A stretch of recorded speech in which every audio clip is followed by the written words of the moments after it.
Hi and welcome to Photo IQ. I'm your instructor Gus Cantovero and this is Unit 12 for Camera Basics. We're going to talk all about white balance and data storage. Let's get into it.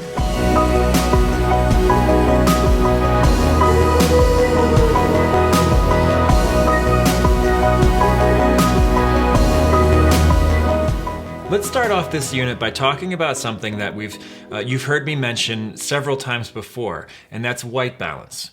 Before we get into the technicalities of it, I want you to be assured that the auto white balance function of your camera, usually abbreviated as AWB, is going to do a perfectly fine job of finding the white balance for you. So you don't need to be concerned or worried if you don't fully understand this point.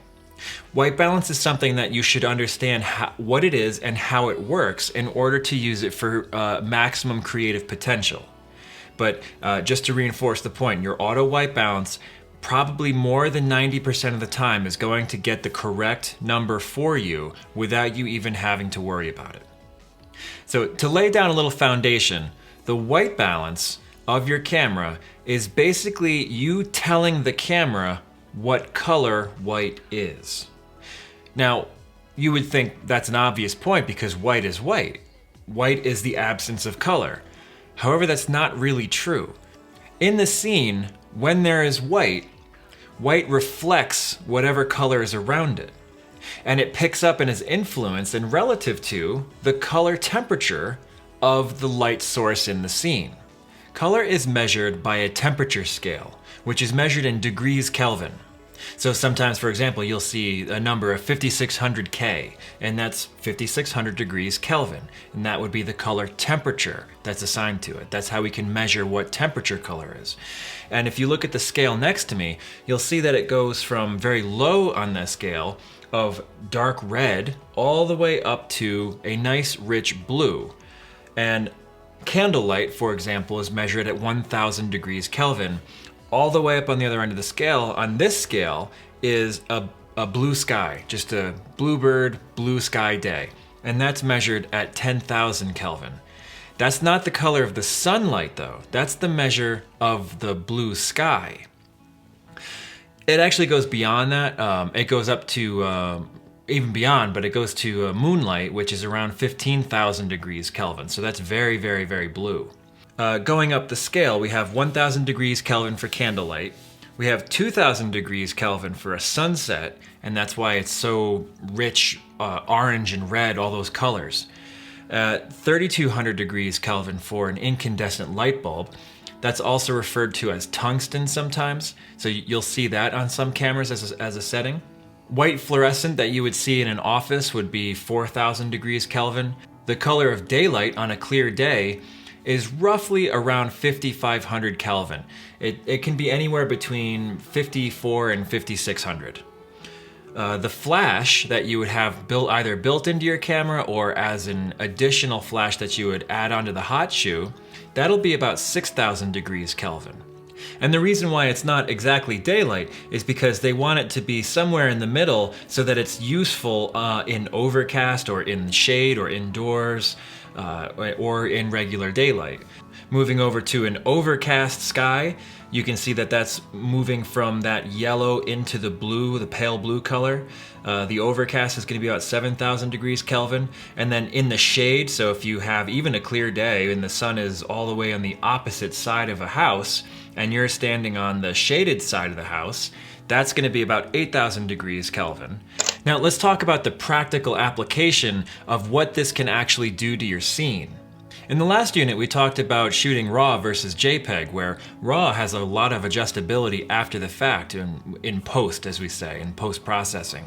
After we've shot the image, we can go into our post-processing software and make adjustments to it, adjusting the contrast, the color, the saturation, the exposure, most importantly, pulling back the highlights, lifting up the shadows, and there's still lots of detail in there.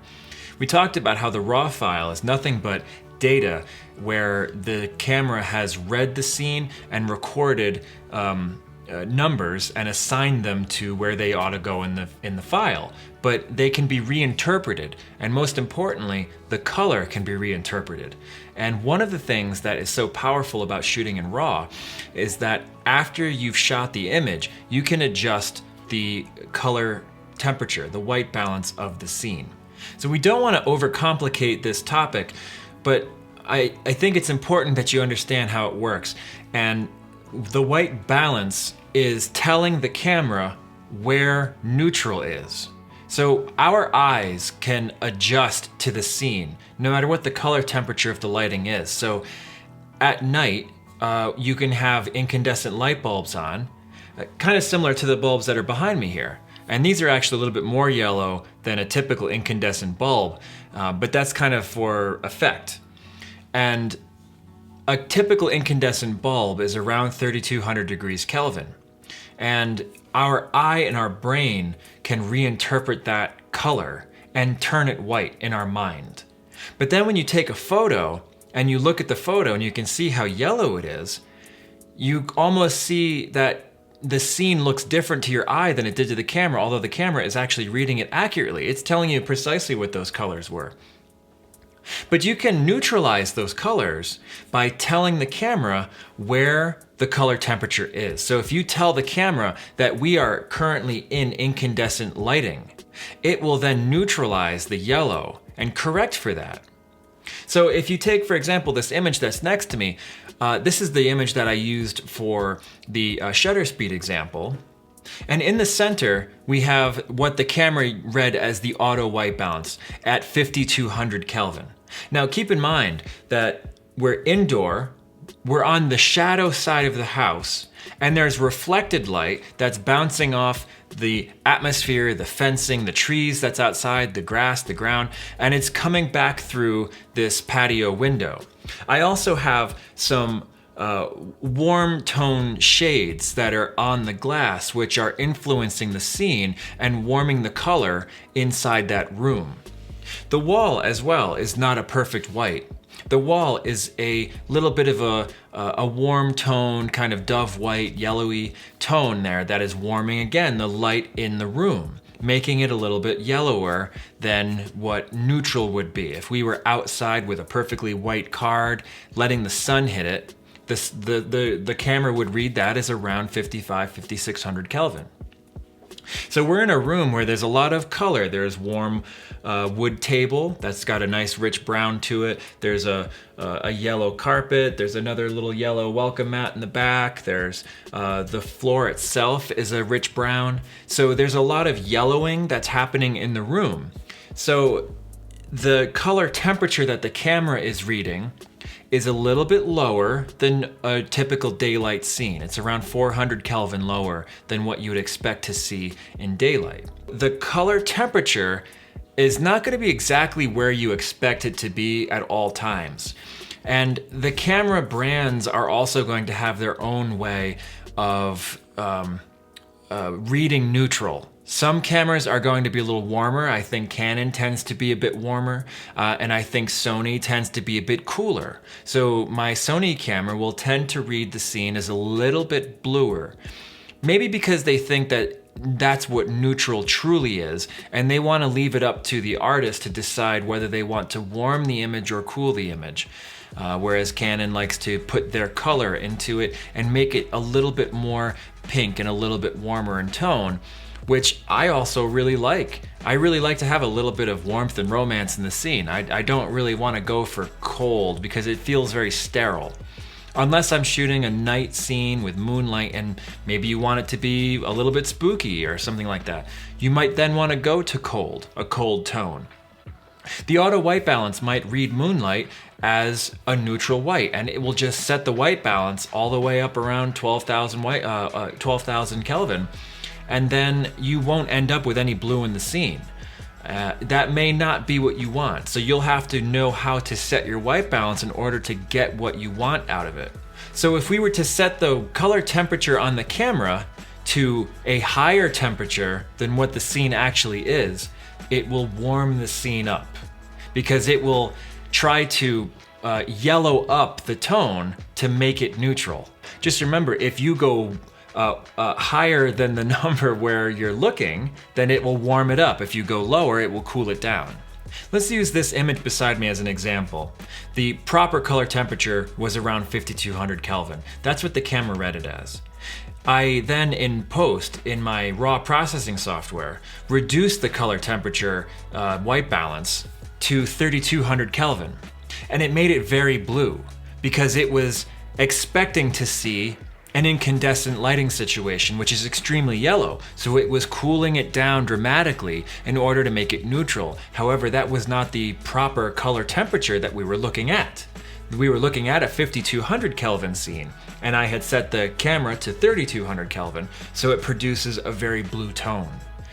If I were to set the white balance higher than what the proper color temperature is, if I were to go all the way to 7700 Kelvin, it makes the scene very yellow because it's expecting a blue color.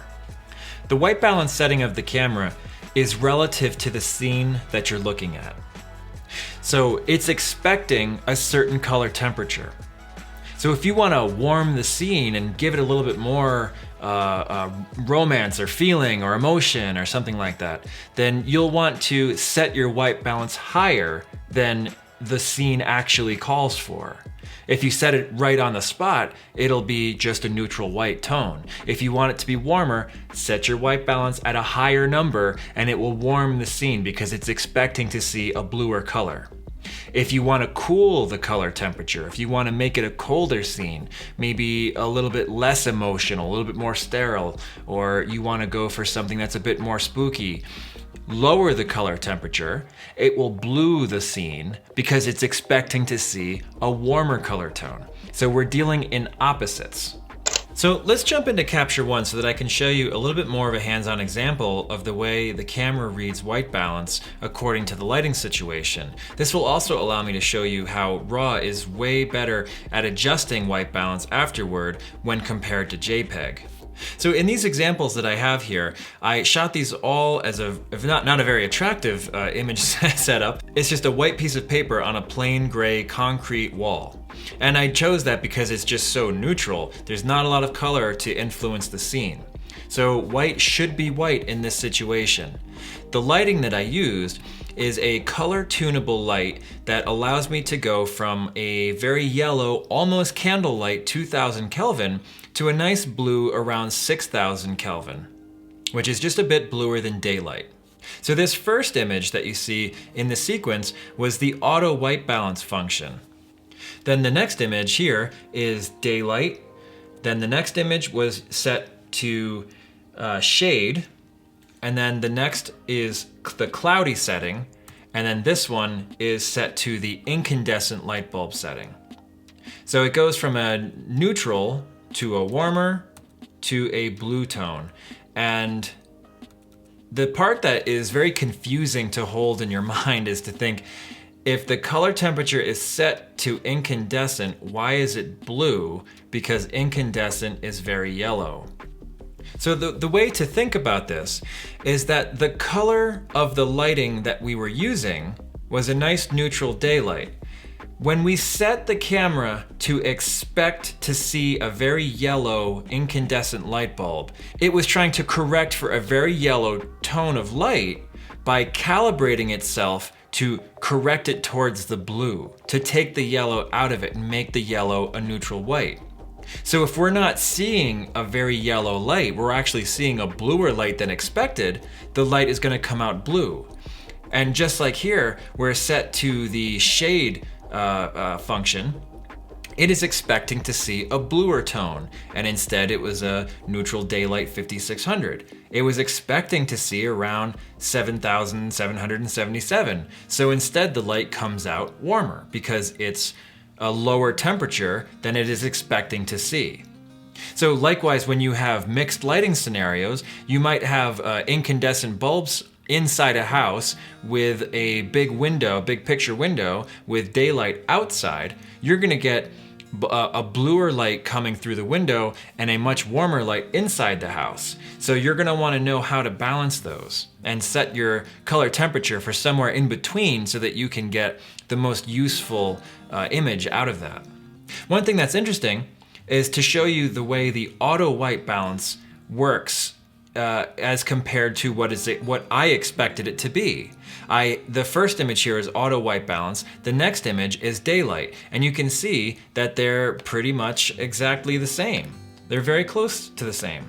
If we just select those two, you can see that the auto white balance is 5368, the daylight is 5429. So it did a really good job of reading that scene.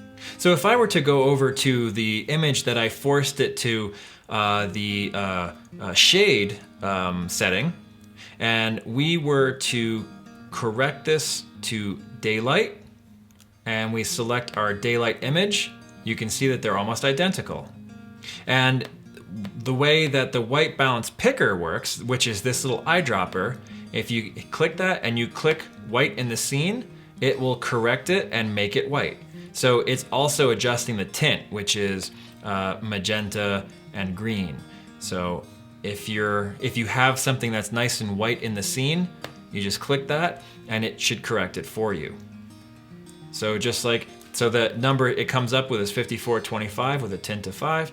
If I go here and I hit that, it should be very, very close. 5464, 4.8. There's microscopic changes in the lighting of the scene. You know, there could be a slight amount of flicker, or I could have moved my body position in a way that cast a little bit of a shade, or maybe I'm just clicking in a different spot in the paper. You could be, as you click around, the light is not going to be absolutely perfectly the same corner to corner, so you want to try to pick the same spot. So 5429, 5.3, do this again in the middle, 5449, but you can see it changes just a little bit as I click around. So this one over here that's nice and blue, this is the incandescent setting. Do that again, and we get the same result. So if we were to try to adjust the JPEGs in the same way, let's take, for example, this one that I shot in the incandescent setting.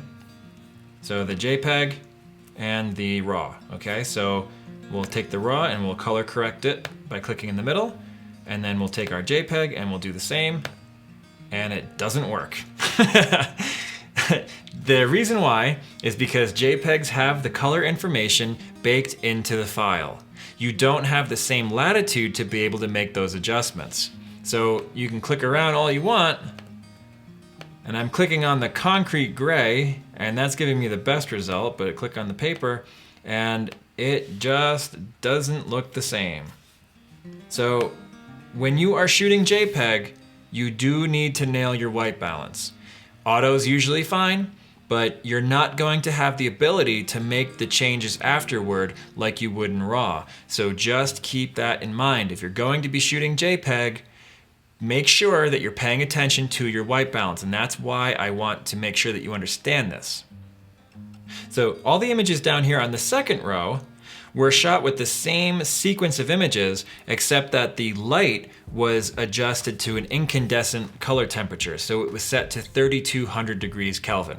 So the first image is at 3377, that's what it read the scene. If we were to click the image in the middle, we end up with 3274. So that's very, very close to what I had the light set to. Now, one interesting thing, if you were to go back to the daylight setting, the 5600 degree Kelvin image, and I click on that one, and they're both color corrected, they both look identical, even though they were shot under entirely different lighting conditions.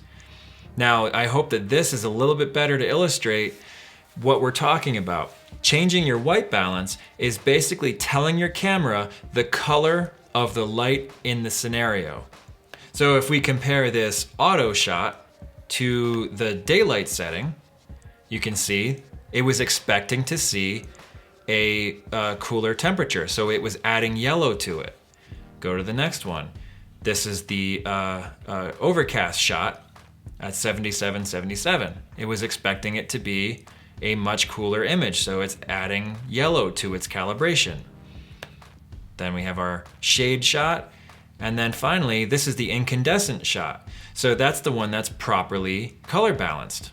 So the incandescent and our auto. So this one's 3274, and then the Sony's incandescent setting is 2888. That's and as I mentioned before, it tends to make the images bluer than I like them to be.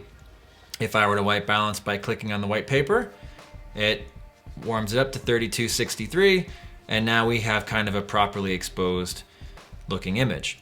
And just the same as before, we can click any of these raw files and it's going to color balance them, so that even though I dramatically screwed up the white balance association when I shot it, I can correct it afterwards. Whereas if I were to take the JPEG, click on it, it comes out looking like garbage.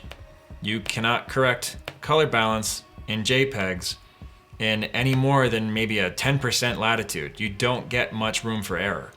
And then the last example was I did the opposite end. I set the all these blue tagged images, I set the photo, the light to 6,000 degrees Kelvin.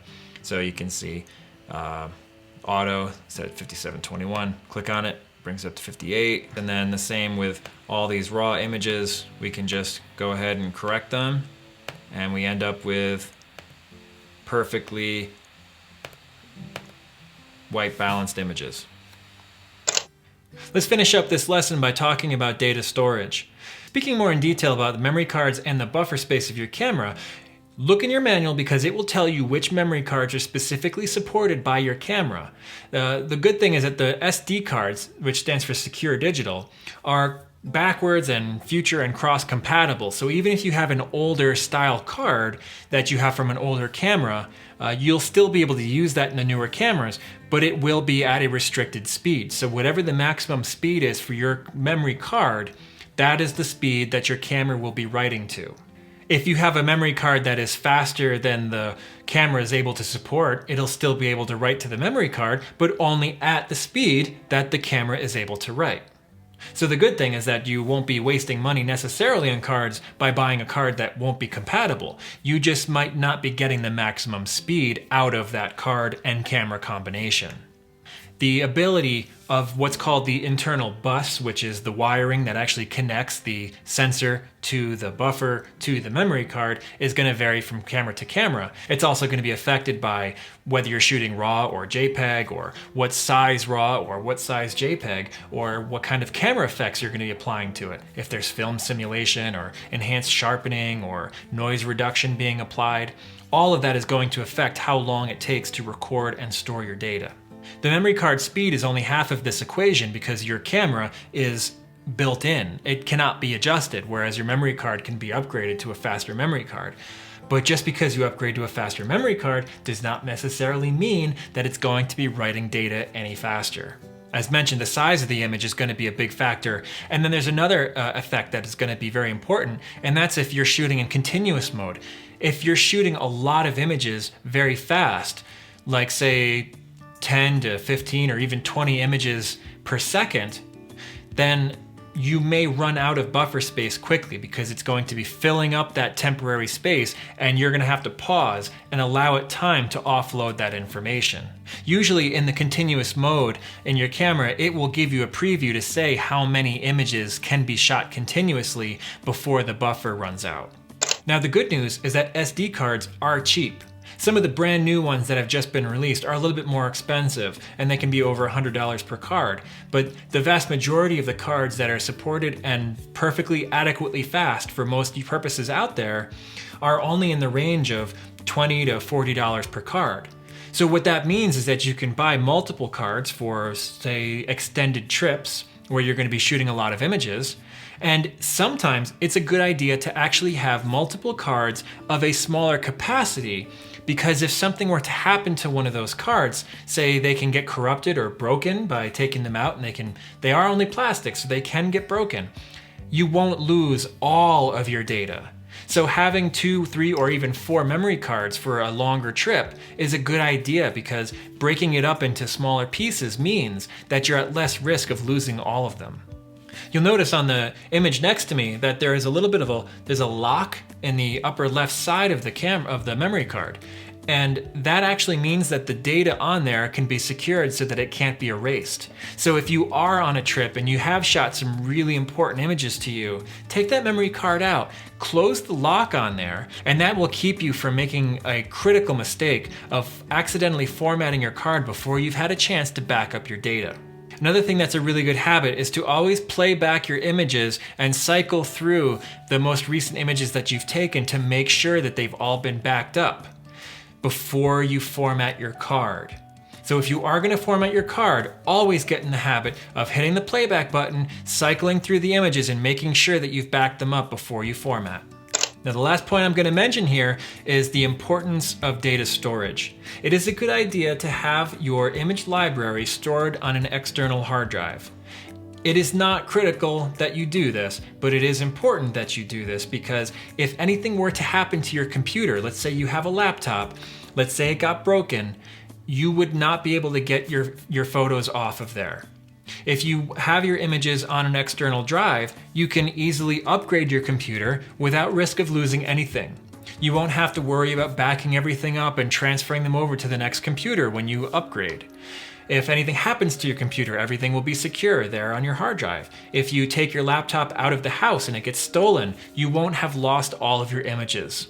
So it is a good practice to get into to have an external hard drive. It is an extra cost, of course, and you're going to have to weigh the decision of whether it's worth that cost benefit. That's up to you to decide. But it is best practice to do that, and it's the most secure way to get your images off of your camera onto an external hard drive and know that they're not tethered to whether or not your laptop gets stolen. And then if you want to be extra secure, extra double backed up, get a second hard drive, and then a few times a year, duplicate your library onto that other hard drive and put it in a safe place. It can either be in a basement or in a fire safe, or if you have an off-site storage, something that's like a storage locker someplace, go ahead and throw it in there, and you'll be assured that if anything were to happen to your home, say a fire or flood, God forbid, your images would still be secure. Well, we've reached the end of Unit 12 of Camera Basics. We talked all about white balance and how superior raw images are for being able to adjust your white balance afterwards in post. We also talked about how important it is to make sure that you nail your white balance if you're going to be using JPEG as your preferred shooting format. We also talked about memory cards, shooting speed, buffer speeds, and data storage. It's really important to back up your images. I can't stress it enough. Okay, until next time, keep shooting.